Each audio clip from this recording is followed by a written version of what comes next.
Hello! അടുത്ത ആഴ്ചയിലെ ഗോവിന്ദിൻ്റെയും ഗീതുവിൻ്റെയും വിശേഷത്തിലേക്ക് എല്ലാവർക്കും സ്വാഗതം. അങ്ങനെ ഒരുപാട് നാളായിട്ട് നമ്മളെ ഇട്ട് പറ്റിച്ചുകൊണ്ടിരിക്കുകയാണല്ലോ ഗീതുവും ഗോവിന്ദും കൂടി. കാരണം രണ്ടുപേരും ഇന്ന് പ്രണയം തുറന്നു പറയും, നാളെ പ്രണയം തുറന്നു പറയും. നമ്മളിങ്ങനെ കാത്തിരിക്കുകയാണ്. പക്ഷെ നമ്മളെ പറ്റിച്ചുകൊണ്ട് ഓരോ പ്രാവശ്യവും ഒന്നുകിൽ സ്വപ്നമായിരിക്കാം, അല്ലെങ്കിൽ അവർ ആഗ്രഹിക്കുന്നതായിരിക്കാം. അങ്ങനെയൊക്കെ ആക്കി നമ്മളെ പറ്റിച്ചുകൊണ്ടേ ഇരിക്കുകയാണല്ലോ. അങ്ങനെ അവസാനം രണ്ടുപേരും കൂടി പ്രണയം പറയാൻ തീരുമാനിച്ച് അതിനുള്ള എല്ലാ സെറ്റപ്പുകളും ചെയ്തു വെച്ച സമയത്താണ് രാധികയുടെ അടുത്ത അടിപൊളി പ്ലാനുമായിട്ട് വന്നിട്ടുണ്ടായിരുന്നത്. പക്ഷേ അടുത്ത ആഴ്ചയിൽ കാണിച്ചിട്ടുണ്ടായിരുന്ന പ്രമോയിലൂടെ തന്നെ നമുക്ക് മനസ്സിലാവുന്നത് വരാൻ വേണ്ടി പോകുന്നത് ഇനി സ്വപ്നമല്ല, ഇനിയുള്ളത് യാഥാർത്ഥ്യം തന്നെയാണ്. ഇനി ഗീതവും ഗോവിന്ദും തമ്മിൽ പരസ്പരം പ്രണയം തുറന്നു പറയുകയാണ്. പ്രണയം തുറന്നു പറയുന്നു എന്നതിനെക്കാട്ടിലും രണ്ടുപേരും ഓരോ ഹിൻഡ് രണ്ടുപേർക്കുമായിട്ട് കൊടുത്തിട്ടുണ്ടായിരുന്നു. കാരണം ഗോവിന്ദ് ഗീതുവിൻ്റെ കാറിൽ അവൻ്റെ പ്രണയം തുറന്നു പറയാൻ വേണ്ടിയിട്ട് ആ ഒരു വോയിസ് റെക്കോർഡ് വെച്ചിട്ടുണ്ടായിരുന്നു. അതുപോലെ തന്നെയാണ് ഗീതുവും ഗോവിന്ദിന് അവളുടെ പ്രണയത്തിലേക്ക് എത്താനുള്ള എല്ലാ വാതിലുകളും ആ മുറിയിൽ തുറന്നു വെച്ചിട്ടുണ്ടായിരുന്നു. അത് പൊളിക്കാൻ വേണ്ടിയിട്ടാണ് രാധിക പരമാവധി ശ്രമിച്ചുകൊണ്ടിരുന്നത്. എന്തായാലും വരാൻ പോകുന്ന ആഴ്ചയിൽ ഗോവിന്ദിൻ്റെ തന്നെ പ്രമോയിൽ പറഞ്ഞിട്ടുണ്ടായിരുന്നത് ഇത് ഒരിക്കലും സ്വപ്നമോ അല്ലെങ്കിൽ നമ്മളെ പറ്റിക്കാനുള്ളതോ ഒന്നുമല്ല, അവരുടെ പ്രണയം അവർ പരസ്പരം തുറന്നു പറയാൻ പോകുന്നു തന്നെയാണ്. അതിനിടയിൽ ബാക്കിയുണ്ടായിരിക്കുന്ന ചോദ്യം രാധിക വീണ്ടും ഗോവിന്ദിൻ്റെ തലയിൽ എടുത്തിട്ട് കൊടുത്തിട്ടുണ്ടായിരുന്ന ബാംഗ്ലൂർ വെച്ച് ചെയ്ത ആ പ്രതിജ്ഞയാണ്. ആ പ്രതിജ്ഞ എന്ത് ചെയ്യും എന്നുള്ളതാണ് അടുത്ത ആഴ്ചയിൽ കാണാനിരിക്കുന്നത്. ഇനി ഗീതുവിനോടുള്ള പ്രണയം തുറന്നു പറഞ്ഞതിന് ശേഷം ഗീതുവിൻ്റെ കൂടെ കട്ടയ്ക്ക് നിന്നിട്ട് രാധികയോട് പ്രതികാരം ചെയ്യുന്ന അല്ലെങ്കിൽ രാധികയെ മനസ്സിലാക്കാൻ ശ്രമിക്കുന്ന ഗോവിന്ദിൻ്റെ ആ ഒരു മുഖം തന്നെയാണ് വരാൻ പോകുന്ന എപ്പിസോഡിലൊക്കെ കാണാനുള്ളത്. എന്തായാലും നെക്സ്റ്റ് വീക്കിലെ പ്രമോ കണ്ടിടത്തോളം നമുക്ക് മനസ്സിലാക്കാൻ പറ്റുന്നത് എന്തായാലും റേറ്റിങ്ങിൽ മുന്നിലോട്ട് തന്നെ ജിജി ഇനിയിപ്പോൾ തിരിച്ച് കയറും എന്നുള്ളത് തന്നെയാണ്. കാരണം ചില സമയത്ത് കുത്തനെ ഒന്ന് ഇടിഞ്ഞു പോയിരുന്നെങ്കിലും ഈ ലാസ്റ്റത്തെ എപ്പിസോഡിലൊക്കെ ഗീതുവിൻ്റെ പ്രകടനം അസാധ്യം തന്നെയായിരുന്നു. കാരണം സ്റ്റോറി പറയുന്ന നമുക്ക് പോലും ആ ഒരു ഫീൽ കിട്ടുന്ന തരത്തിലാണ് ഗീതുവിൻ്റെ ആ പ്രകടനം ഉണ്ടായിരുന്നത്. അതുകൊണ്ട് തന്നെ ഇനിയിപ്പം ഇത്രയും കാലം നമ്മുടെ പ്രേക്ഷകർ ഇങ്ങനെ മുൾമുനയെ നിർത്തിച്ച് അല്ലെങ്കിൽ ആകാംക്ഷയോടുകൂടി പ്രേക്ഷകർ കാത്തിരുന്നത് ഇവരെന്തുകൊണ്ട് പ്രണയം തുറന്നു പറയുന്നില്ല, കാത്തിരിപ്പിനൊരു സുഖമാണെങ്കിലും ഇവർ പറയാതിരിക്കുമ്പോൾ നമ്മൾ പ്രേക്ഷകർക്ക് അതൊരു വല്ലാത്ത ഇഷ്ടക്കേട് തന്നെയായിരുന്നു. അപ്പോൾ എന്തായാലും പ്രേക്ഷകരെ സന്തോഷിപ്പിക്കുന്നത് തന്നെയാണ് അടുത്ത പ്രമോ. അതുകൊണ്ട് തന്നെ ആ കഥയുടെ ആ ഒരു സ്റ്റാർട്ടിങ് നമുക്ക് തുടങ്ങാം. കഴിഞ്ഞ എപ്പിസോഡിൽ അവസാനിച്ചിട്ടുണ്ടായിരുന്നത് ഗീതുവും ഗോവിന്ദും കട്ടക്ക് തന്നെ പിന്നിട്ടാണ്. കാരണം ഗീതു പോകുന്ന സമയത്ത് അവസാനമായിട്ട് ഗോവിന്ദിനോട് സംസാരിക്കുന്ന രീതി പോലും ഗോവിന്ദ് സാറേ എന്ന് വിളിച്ചുകൊണ്ടാണ്. അതിൽ നിന്ന് തന്നെ ഗീതുവിൻ്റെ മനസ്സിനേറ്റ ആ ഒരു മുറിവ് എത്രത്തോളം ഉണ്ട് എന്നുള്ളത് ഗോവിന്ദിന് മനസ്സിലായിട്ടുള്ളതാണ്. രണ്ടുപേരും പ്രണയം പറയാനുള്ള രണ്ട് വഴികൾ അവിടെ ഇവിടെ തുറന്നു വെച്ചതിന് ശേഷമാണ് ഇത്രയും കട്ടക്കലിപ്പിൽ. കാരണം അത്രയും പ്രതീക്ഷിച്ചിരുന്ന് ഇപ്പം നമ്മൾ ആഗ്രഹിച്ച ആ പ്രണയം സഫലമാവുമെന്ന് വിചാരിച്ച ആ ഒരു സമയത്താണ് ഒരിക്കലും കിട്ടില്ല എന്നുള്ളൊരവസ്ഥയിലേക്കായിരുന്നു കഴിഞ്ഞ എപ്പിസോഡ് അവസാനിച്ചിട്ടുണ്ടായിരുന്നത്. അങ്ങനെ മുറിയിൽ വന്നിരുന്ന സമയത്ത് ഗോവിന്ദിനെ വിളിച്ചപ്പോൾ അയ്യപ്പേട്ടൻ പറഞ്ഞിട്ടുണ്ടായിരുന്നു ഗീതു കാറെടുത്ത് പോയി എന്നുള്ളത്. അത് കേട്ടതും ഗോവിന്ദ് ശരിക്കും ഞെട്ടുകയാണ്. കാരണം ഗീതുവിനെ ഇത്രയും പേരുടെ മുന്നിൽ വെച്ചിട്ട് ഞാൻ ഭാര്യയായിട്ട് അംഗീകരിക്കുന്നില്ല എന്ന് പറഞ്ഞിട്ട് ഗീതുവിനെ ആ വോയിസ് കേട്ടാലുള്ളൊരു നാണക്കേട് ഓർത്തിട്ട് ഗോവിന്ദ് ഇങ്ങനെ ചമ്മി നിൽക്കുകയാണ്. ആ വോയിസ് ഈ കട്ടക്കലിപ്പിൽ പോയിട്ടുള്ള ഗീതു കേട്ട് കഴിഞ്ഞാൽ തീർച്ചയായിട്ടും അവളെന്നെ കൊച്ചാക്കുകയേ ചെയ്യുള്ളൂ. അതൊക്കെ ഓർത്ത ആകെ കൂടെ ഗോവിന്ദിന് ടെൻഷൻ ആവുകയാണ്. അത്രയേറെ എല്ലാവരുടെയും മുന്നിൽ വെച്ച് അവളെ അപമാനിക്കേണ്ടായിരുന്നു. രാധിക അമ്മയോട് കാര്യം അങ്ങ് തുറന്നു പറഞ്ഞാൽ മതിയായിരുന്നു. ഇനിയിപ്പോൾ എന്ത് ചെയ്യും എന്നൊക്കെ ഓർത്ത് ഗോവിന്ദ് ഇങ്ങനെ തേരാപ്പാര മുറിയിലൂടെ നടക്കുകയാണ്. അതേസമയം തന്നെ നമ്മുടെ ഗീതുവിൻ്റെ അവസ്ഥയും മറ്റൊന്നും ആയിരുന്നില്ല. അവൾ ആ വണ്ടി കയറിയതും ഗോവിന്ദ് ഫസ്റ്റ് പ്ലേ ചെയ്ത് വെച്ചിട്ടുണ്ടായിരുന്ന ആ പാട്ട് കേട്ടതിന് ശേഷം അവൾക്ക് ആ മുന്നേ ഉണ്ടായിരുന്ന കാര്യങ്ങളൊക്കെ ഓർമ്മ വരികയാണ്. അതുകൊണ്ട് തന്നെ വണ്ടി മാറ്റി നിർത്തിയതിന് ശേഷം അവൾ വീണ്ടും ആ സമയത്ത് അവിടെ മുറിയിൽ വെച്ച കാര്യങ്ങളൊക്കെ ആലോചിക്കുകയാണ്. ഗീതു വണ്ടി നിർത്തിയിട്ട് പുറത്തിറങ്ങിയത് കൊണ്ട് തന്നെ ബാക്കിയുള്ള ഗോവിന്ദിൻ്റെ വോയിസ് റെക്കോർഡ് അവൾക്ക് കേൾക്കാൻ പറ്റിയിട്ടുണ്ടായിരുന്നില്ല. എന്തായാലും അടുത്ത ആഴ്ചയിൽ ആ ഒരു ഭാഗം കേൾക്കുന്നത് തന്നെയാണ്. അതേസമയം നമ്മുടെ പ്രിയയെ പറഞ്ഞു മനസ്സിലാക്കാനുള്ള ശ്രമത്തിലാണ് രാധികാമ്മ. എന്തായാലും ഗോവിന്ദേട്ടനും ഗീതു ചേച്ചിയും ഒരുമിക്കണം. അവരൊരുമിച്ചൊരു കുടുംബമായിട്ട് ജീവിക്കുന്നത് എനിക്ക് കാണണം. അതെൻ്റെ ഏട്ടൻ എനിക്ക് തരാൻ പറ്റുന്ന ഏറ്റവും വലിയ സമ്മാനമാണ്. അത് ഞാൻ എൻ്റെ ഏട്ടനോട് പറയുക തന്നെ ചെയ്യും. പ്രിയയുടെ ആ സംസാരം കേൾക്കുമ്പോൾ രാധികയ്ക്ക് ചെറുതായിട്ടൊരു പേടിയൊക്കെ ഉണ്ടായിരുന്നുണ്ടോ. അപ്പോൾ അവർ പറയുന്നുണ്ട് നീ ഇങ്ങനെയൊന്നും ചിന്തിക്കരുത്. കാരണം അവർ തമ്മിൽ ഒരിക്കലും ഒന്നിച്ചു പോവില്ല എന്ന് അവർ തന്നെ എടുത്ത തീരുമാനമാണ്. അതുകൊണ്ട് നമ്മളായിട്ട് അതിലൊന്നും ചെയ്തിട്ടില്ല. ഗീതു ഒരിക്കലും എൻ്റെ ശത്രുവല്ല. ഗോവിന്ദ് ഗീതുവിനെ ഒഴിവാക്കുന്ന അതിൻ്റെ പിറ്റേ ദിവസം തന്നെ അവൾക്ക് പറ്റിയ ഏറ്റവും നല്ലൊരു ബന്ധം തന്നെ ഞാൻ അവൾക്ക് ഉണ്ടാക്കി കൊടുക്കും. അവർ പരസ്പരം ഒരുമിച്ച് ജീവിക്കാൻ ആഗ്രഹിക്കുന്നുവെങ്കിൽ ഒരിക്കലും ഞാൻ അതിനൊരു എതിരല്ല. കണ്ണൻ്റെ ജീവിതത്തിൽ ഗീതു ഉണ്ടാവണേ എന്ന് തന്നെയാണ് ഞാനും ആഗ്രഹിക്കുന്നത്. മോള് കരുതുന്നത് പോലെ ഇതിനിടയിൽ ഞാനൊന്നും ചെയ്തിട്ടില്ല. അവർ തമ്മിൽ പരസ്പരം അകന്നിട്ടാണ് കഴിയുന്നത്. അല്ലെങ്കിൽ നീ തന്നെ ചിന്തിച്ചു നോക്ക്. ഇതുപോലെ ഇത്രയേറെ അവന് അവളോട് ഇഷ്ടമുണ്ടായിരുന്നെങ്കിൽ അവൻ ഇന്ന് അങ്ങനെ ഒരു കാര്യം നമ്മളോട് സംസാരിക്കുമായിരുന്നോ? നീ തന്നെ ഒന്ന് ചിന്തിച്ചു നോക്ക്. ഗീതുവിനെ ഒരിക്കലും കണ്ണന് ഭാര്യയായിട്ട് കാണാൻ സാധിക്കില്ല. അതുകൊണ്ടാണ് അമ്മ പറഞ്ഞത് വെറുതെ ആ ഒരു നല്ല പെൺകുട്ടിയുടെ ജീവിതം നമ്മുടെ സ്വാർത്ഥതയ്ക്ക് വേണ്ടി തൊലച്ചു കളയാൻ വേണ്ടി മോള് കൂട്ടു നിൽക്കരുത്. അതെന്നും എൻ്റെ മോൾക്കൊരു ശാപമായിട്ട് തീരും എന്നൊക്കെ പറഞ്ഞ് രാധിക വിതുമ്പി കരയുന്ന കാണുന്ന സമയത്ത് പ്രിയ ഒന്നും മിണ്ടാതെ നോക്കി നിൽക്കുകയാണ്. രാധിക തകർത്ത് അഭിനയിക്കുകയാണ്. എന്താ പറയേണ്ടതെന്ന് അറിയാതെ രേഖയും രഞ്ജു അവിടെ ഉണ്ടായിരുന്നു. അതേസമയത്ത് രഞ്ജു പറയുന്നുണ്ട്, എന്ത് തന്നെയാലും രാധികാമ്മ പറയുന്നത് പോലെയൊന്നും അല്ല, ഗോവിന്ദേട്ടന് ഗീതുവിനെ ഭയങ്കര ഇഷ്ടമാണ്, അവർ തമ്മിൽ എത്രയൊക്കെ അകൽച്ച കാണിക്കുന്നുണ്ടെങ്കിൽ അവരുടെ മനസ്സിൽ പരസ്പരം അത്രത്തോളം സ്നേഹമുണ്ട് എന്നൊക്കെ പറയുന്ന സമയത്ത് രാധിക തിരിച്ചു ചോദിക്കുകയാണ്, എങ്കിൽ പിന്നെ ഇന്ന് എല്ലാവരും കേട്ടതല്ലേ, എല്ലാവർക്കും മുന്നിൽ വെച്ചിട്ടല്ലേ കണ്ണനാ സംസാരിച്ചത്, ഗീതുവിനെ അവൻ ഇന്ന് വരെ ഭാര്യയായിട്ട് കണ്ടിട്ടില്ലാന്ന് എൻ്റെ കയ്യിൽ തൊട്ട് അവൻ സത്യം ചെയ്തതാണ്, ഗീതുവിനെ ഒരിക്കലും അവൻ ഭാര്യയായിട്ട് കാണുന്നില്ല എന്നുള്ളത് എൻ്റെ മുന്നിൽ വെച്ചാണ് അവൻ പ്രതിജ്ഞ ചെയ്തത്. കണ്ണൻ്റെ സ്വഭാവം നിങ്ങളെക്കാൾ കൂടുതൽ എനിക്കറിയാം, എടുത്ത വാക്ക് മാറ്റുന്നവനല്ല അവൻ, അതുകൊണ്ടാണ് ഞാൻ ഇങ്ങനെയൊക്കെ പറയുന്നത് എന്ന് രാധിക പറയുമ്പോഴേക്കും രഞ്ജു പറയുന്നുണ്ട്, എന്തുകൊണ്ടാണ് ഇങ്ങനെ പറയുന്നതെന്ന് ഞങ്ങൾക്കൊക്കെ മനസ്സിലാവുന്നുണ്ട്. പക്ഷേ എല്ലാം കേട്ട് കഴിഞ്ഞിട്ട് അവസാനം വീണ്ടും പ്രിയ പറയുന്നുണ്ട്, എന്തൊക്കെ അമ്മ പറഞ്ഞാലും ഗീതു ചേച്ചിയും ഗോവിന്ദേട്ടനെ ഒരുമിപ്പിക്കാനുള്ള ആ ഒരു കാര്യത്തിൽ തന്നെയാണ് ഞാൻ മുന്നിട്ട് നിൽക്കുന്നത്, അതിനെവിടെ ഏതറ്റം വരെ പോകാൻ പറ്റുമോ അതുവരെ ഞാൻ പോവും. പിന്നെ എല്ലാവരുടെയും സംസാരം കേട്ട് കേട്ട് പ്രിയക്ക് തലയ്ക്ക് പ്രാന്ത് പിടിക്കുകയാണ്. അതുകൊണ്ട് തന്നെ അവൾ ദേഷ്യത്തോടെ അലറുകയാണ്, എല്ലാവരും എൻ്റെ മുറി വിട്ടൊന്ന് പോകണമെന്ന്. അപ്പോൾ പിന്നെ രേഖയും രാധികയും രഞ്ജുവും ഒക്കെ ആ മുറിയിൽ നിന്ന് പോവുകയാണ്. രാധിക നേരെ പോയത് വരുണിൻ്റെ അരികിലേക്കാണ്. ആ സമയത്ത് വരുൺ ചോദിക്കുന്നുണ്ട്, എന്തായി അമ്മ കാര്യം, പ്രിയ അവിടെ ഇടഞ്ഞു നിൽക്കുക, രാധിക പറയുന്നുണ്ട്. അപ്പോൾ വരുൺ പറയാം, അവൾ എത്ര അടഞ്ഞു നിന്നിട്ടും കാര്യമില്ല, ഗോവിന്ദേട്ടൻ എന്തായാലും ഗീതുവിനെ വേണ്ടാന്നുള്ളത് തീർത്ത് പറഞ്ഞു കഴിഞ്ഞു, അതുമാത്രമല്ല ഗീതു ഇപ്പം ഗോവിന്ദേട്ടന് ശത്രുവായി കഴിഞ്ഞ സ്ഥിതിക്ക് രണ്ടാളും ഇനി രണ്ടിടത്താണ് കിടക്കുക, എന്തായാലും ഗോവിന്ദേട്ടനെ ശത്രുവായിട്ട് കണ്ട സ്ഥിതിക്ക് ഇനി അധിക കാലം നമ്മൾ ഇവിടെ നിൽക്കാനുള്ള സാധ്യതയില്ല, എന്തായാലും അവൾ ഇനി തന്നെ ഇവിടെ നിന്ന് ഇറങ്ങിപ്പോയിക്കോളും, അവർ രണ്ടുപേരും പരസ്പരം സ്നേഹിക്കുന്നുണ്ടെന്നുള്ള കാര്യം നമുക്കറിയാലോ, പക്ഷേ ഏട്ടൻ ഇന്ന് പറഞ്ഞ ആ ഒരു കാര്യം, കാരണം എല്ലാവരുടെയും മുന്നിൽ വെച്ചിട്ട് ഗീതു തൻ്റെ ആരുമല്ല ഒരു ഫ്രണ്ട് മാത്രമാണെന്ന് പറഞ്ഞതാണ് ശരിക്കും ഗീതുവിനെ തളർത്തി കളഞ്ഞത്. അത് കേട്ട് രാധിക പരിഹാസത്തോടെ പറയുന്നുണ്ട്, അവൾ എന്നെ തോൽപ്പിക്കാന്നാണ് വിചാരിച്ചത്, ഒരിക്കലും അവൾക്ക് രാധികയെ തോൽപ്പിക്കാനാവില്ല, എന്തായാലും ഗീതു കണ്ണൻ്റെ ജീവിതത്തിൽ നിന്നും ഇറങ്ങിപ്പോകുന്നതോടുകൂടി നമ്മുടെ ആ വഴി അങ്ങോട്ട് സേഫ് ആവുകയാണ്. രാധിക പറയുന്ന സമയത്ത് വരുൺ മനസ്സിൽ ചിന്തിക്കുന്നത്, ഓ ഇനി ഗോവിന്ദേട്ടനെ കൂടി അങ്ങ് ഇല്ലാതാക്കുവാണെങ്കിൽ ഇത് മൊത്തത്തിൽ എനിക്ക് കിട്ടും. പക്ഷേ ഗോവിന്ദിനെ തൻ്റെ ജീവിതത്തിൽ നിന്ന് മാറ്റി നിർത്തിയിട്ട് ഇതൊക്കെ നേടുക എന്നുള്ളൊരു ചിന്ത പോലും രാധികയുടെ മനസ്സിലുണ്ടായിരുന്നില്ല.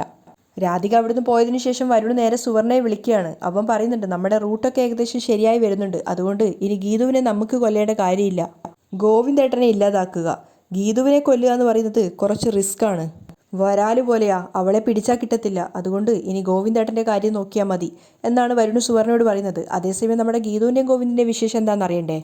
അങ്ങനെ രണ്ടുപേരും രണ്ട് സ്ഥലത്തായിട്ട് തന്നെയാണ് ഉള്ളത്. ഗോവിന്ദ് മുറിയിൽ ബെഡിലും അതേസമയം ഗീതു കാറിലാണുള്ളത്. അവൾ കാർ സ്റ്റാർട്ട് ചെയ്യാതെ അങ്ങനെ ഇരിക്കുന്ന സമയത്ത് വിനോദിൻ്റെ കോൾ വരികയാണ്, ചേച്ചി എന്താ ഇനിയും എത്താത്തതെന്നൊക്കെ ചോദിച്ചിട്ട്. അപ്പോൾ ഇതാ വരുന്നു വിനോദ് എന്ന് പറഞ്ഞുകൊണ്ട് വീണ്ടും കാർ സ്റ്റാർട്ട് ചെയ്യുമ്പോഴാണ് പാട്ട് വീണ്ടും പ്ലേ ആവുന്നത്.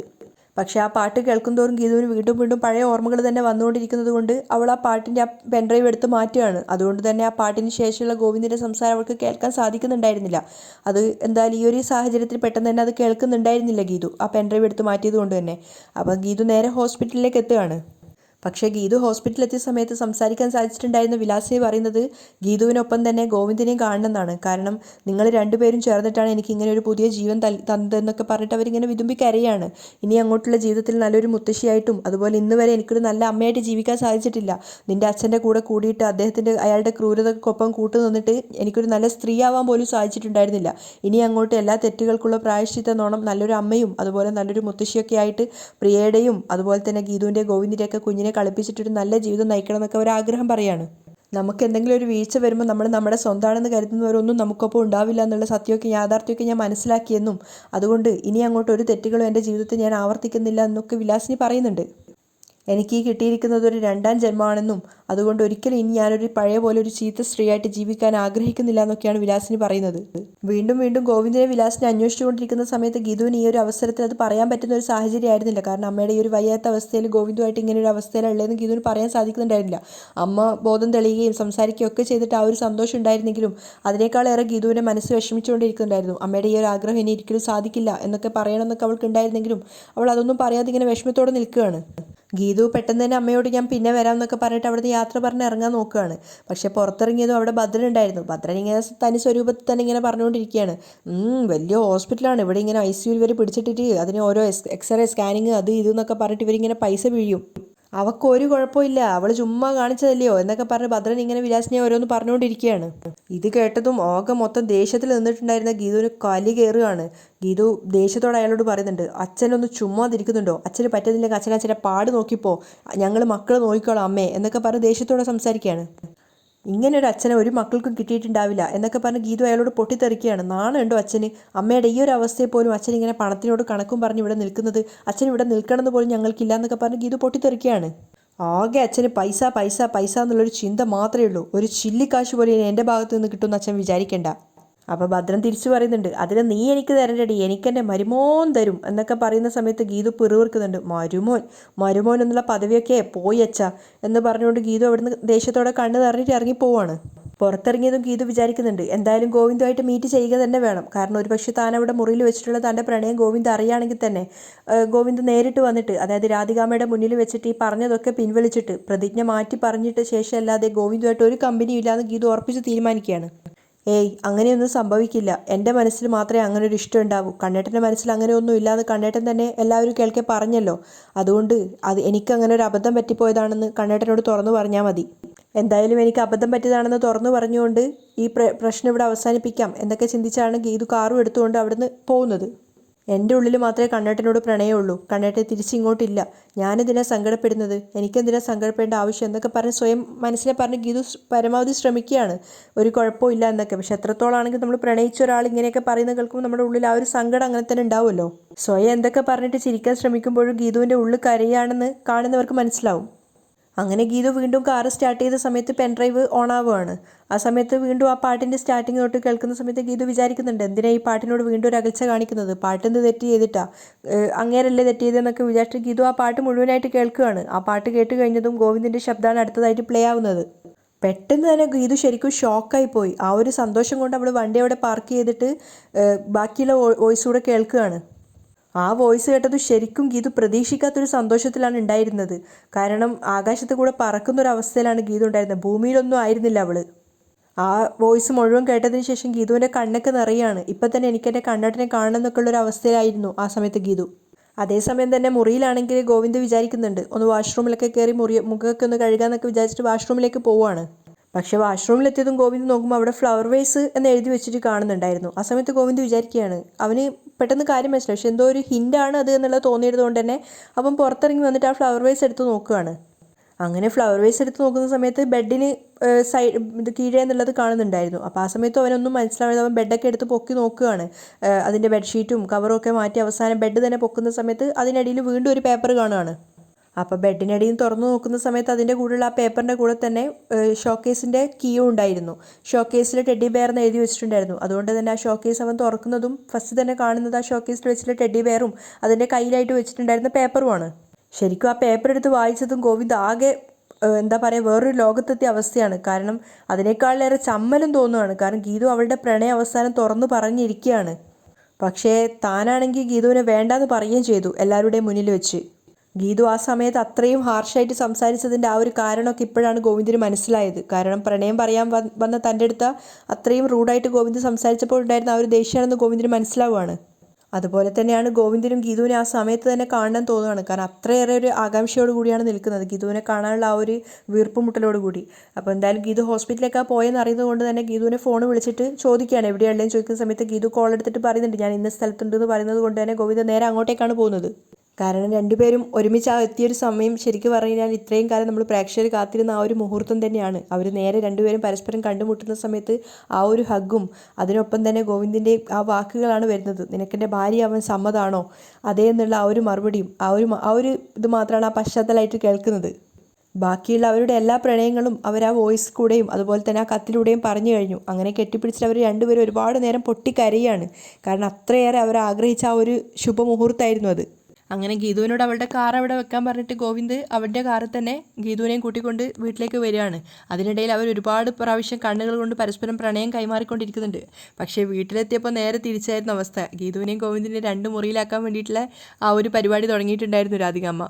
ഗീതു മുറിയിലെത്തുന്ന സമയത്ത് രാധിക കാഞ്ചനയെ കൊണ്ട് ഡ്രസ്സൊക്കെ എടുത്തിട്ട് ഗീതുവിനോട് വെല്ലുവിളിച്ചുകൊണ്ട് പറയുന്നുണ്ട്, ഇനി കണ്ണൻ്റെ മുറിയിൽ കിടക്കണ്ട, ഇറങ്ങിയിട്ട് പുറത്തേക്ക് പൊക്കോണം എന്നൊക്കെ പറയുന്ന സമയത്ത് ഗീതു സാധാരണ പ്രതികരിക്കുന്നത് പോലെ ഒന്നും പറയുന്നുണ്ടായിരുന്നില്ല. അവൾ അനങ്ങാതെ കേട്ട് നിൽക്കുകയാണ്. കാരണം അവൾക്കറിയായിരുന്നു ഇനി തനിക്ക് വേണ്ടി സംസാരിക്കാൻ തൻ്റെ കണ്ണേട്ടനുണ്ട് എന്നുള്ളത്. ആ നിമിഷം തന്നെ ഗോവിന്ദ് പറയുന്നുണ്ട്, ഇനി ഒന്നിനു വേണ്ടി ഞങ്ങൾ തമ്മിൽ പിരിയാൻ ആഗ്രഹിക്കുന്നില്ല. അമ്മ ആഗ്രഹിക്കുന്നത് എന്താണ്, ഞങ്ങൾ തമ്മിൽ ഒന്നിച്ച് ജീവിക്കണം എന്നാണോ അതോ പിരിയണം എന്നാണോ, അതോ ഒരിക്കലും ഇഷ്ടമില്ലാതെ ഞങ്ങൾ ഒരു മുറിയിൽ താമസിക്കരുത് എന്നാണോ? ആ സമയത്ത് രാധിക ചോദിക്കുന്നുണ്ട്, കണ്ണ നീ എന്തൊക്കെയാ ഈ പറയുന്നത്? നിങ്ങൾ തമ്മിൽ നല്ല ഐക്യത്തിലാണെങ്കിൽ നിങ്ങൾ ഒരുമിച്ച് താമസിക്കുന്നതിൽ അമ്മയ്ക്ക് സന്തോഷമല്ലേ ഉള്ളൂ എന്നൊക്കെ പറഞ്ഞ് രാധിക പ്ലേറ്റ് തിരിച്ചിടുകയാണ്. എങ്കിൽ അമ്മ ഒട്ടും പേടിക്കണ്ട, കാരണം ഞാൻ ഗീതുവിനെ ആത്മാർത്ഥമായിട്ടാണ് സ്നേഹിക്കുന്നത്. എൻ്റെ ഹൃദയത്തിൽ തട്ടി. ഇന്ന് ഈ ലോകത്തിൽ ഏറ്റവും കൂടുതൽ ഞാൻ സ്നേഹിക്കുന്നത് ഗീതുവിനെയാണ്. ഞാനും ഗീതുവും ഇനി മുതൽ അങ്ങോട്ട് ഒന്നാണ് എന്ന് തന്നെ രാധികാമ്മയുടെ മുഖത്ത് നോക്കിയിട്ട് ഗോവിന്ദ് ഒരു ശക്തമായിട്ട് പറയുകയാണ്. ആ സമയത്ത് രാധിക ശരിക്കും ഷോക്കാവുന്നുണ്ട്. അവർ ചോദിക്കുകയാണ്, കണ്ണാ നീ എന്തൊക്കെയായി പറയുന്നത്? നിന്റെ പ്രതിജ്ഞയൊക്കെ നീ മറന്നുപോയോ? പ്രതിജ്ഞയോ? അന്ന് പറഞ്ഞ ആ ഒരു വാക്കിൻ്റെ മുകളിൽ എൻ്റെ ജീവിതം തന്നെ തകർത്ത് കളയാൻ ഞാൻ ആഗ്രഹിക്കുന്നില്ല എന്ന് പറഞ്ഞുകൊണ്ട് ഗോവിന്ദ് അവിടെ നിന്ന് കയറി പോവാണ്. എന്തായാലും ഇത്തവണ ഗീതുവിന് അവൾക്ക് വേണ്ടി സംസാരിക്കേണ്ടി വന്നിട്ടുണ്ടായിരുന്നില്ല. കാരണം അവൾക്ക് സംസാരിക്കാനുള്ളതൊക്കെ ഗോവിന്ദ് സംസാരിച്ചിട്ടുണ്ടായിരുന്നു. അതുകൊണ്ട് തന്നെ വിജയിച്ചൊരു ഭാവത്തിലാണ് ഗീതു അകത്തേക്ക് കയറി പോകുന്നത്. ശരിക്കും രാധിക പ്രതീക്ഷിക്കാത്ത ഒരു ട്വിസ്റ്റാണ് ഉണ്ടായിരുന്നത്. ഇങ്ങനെയാണ് വരാൻ വേണ്ടി പോകുന്ന വിശേഷം. എന്തായാലും കഥ എല്ലാവർക്കും ഇഷ്ടപ്പെട്ടെന്ന് വിചാരിക്കുന്നു. ചാനൽ ആദ്യമായിട്ട് കാണുന്നവരാണെങ്കിൽ ഒന്ന് സബ്സ്ക്രൈബ് ചെയ്തിട്ട് സപ്പോർട്ട് ചെയ്തേക്കണേ കേട്ടോ.